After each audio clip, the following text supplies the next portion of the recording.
Having the Diopsys test does help diagnosing patients earlier in their condition. What we're learning when it comes to glaucoma, we're learning that these are sick cells.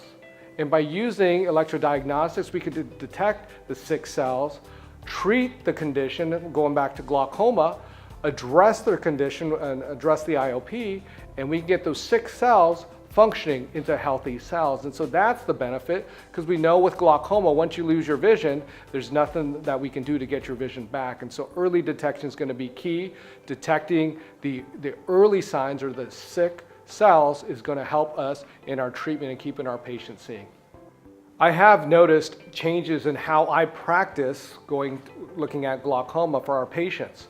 I have an example of a patient that I saw just recently. It was previously diagnosed with glaucoma from another provider, and when I saw the patients, of course, I got their notes. There was borderline findings at best. Maybe they had some high pressures at the time, but the doctor at the time felt that the patient needed treatment. I took a look. Yes, we always look at risk factors, and there's multiple risk factors when it comes to glaucoma.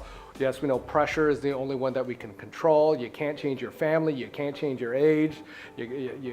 There's just things that we have no control over, but we do have control over the pressure. Did the visual fields? We want to repeat that over time to make sure that they're stable. The visual fields were fine. Did the OCT? The OCT showed that was fine. Remember, this patient was already told that they need to be on the drops.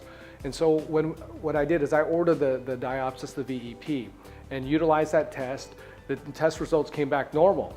I reviewed this with the patient. I said, looking at your data over time, I understand that you have been treated as a glaucoma patient. However, the test with the newer technology that we're utilizing to manage glaucoma, I feel confident that we can take you off these drops.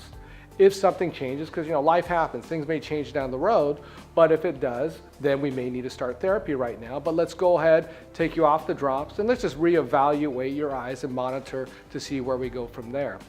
That's one patient. On the flip side, we all have those borderline findings, whether the patient's low risk, depending on how many risk factors they have, or high risk. And for those patients, we may, once we have this objective data that says these cells are sick, I would be more likely to start the treatment earlier for that patient. And so yes, it does change our clinical outcomes depending on what that test says. This objective data, we're not dealing with, oh, I had a bad testing day. This gives us results that helps us in our decision making.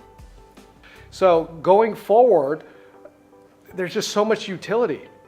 When we're at the different meetings, we have to decide what frames we want to buy. Are there new contact lenses that are out there? Are there new surgical equipment out there?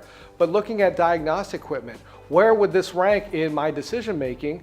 Well, for us and for me, myself, I use this, and I use this all the time for my patients. It's just part of the routine that I have when it comes to managing glaucoma.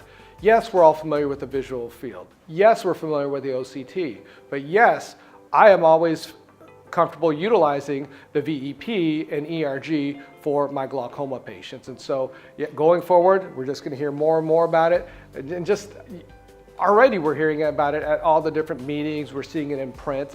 And so I feel that it's not just here, but it's going to be here to stay.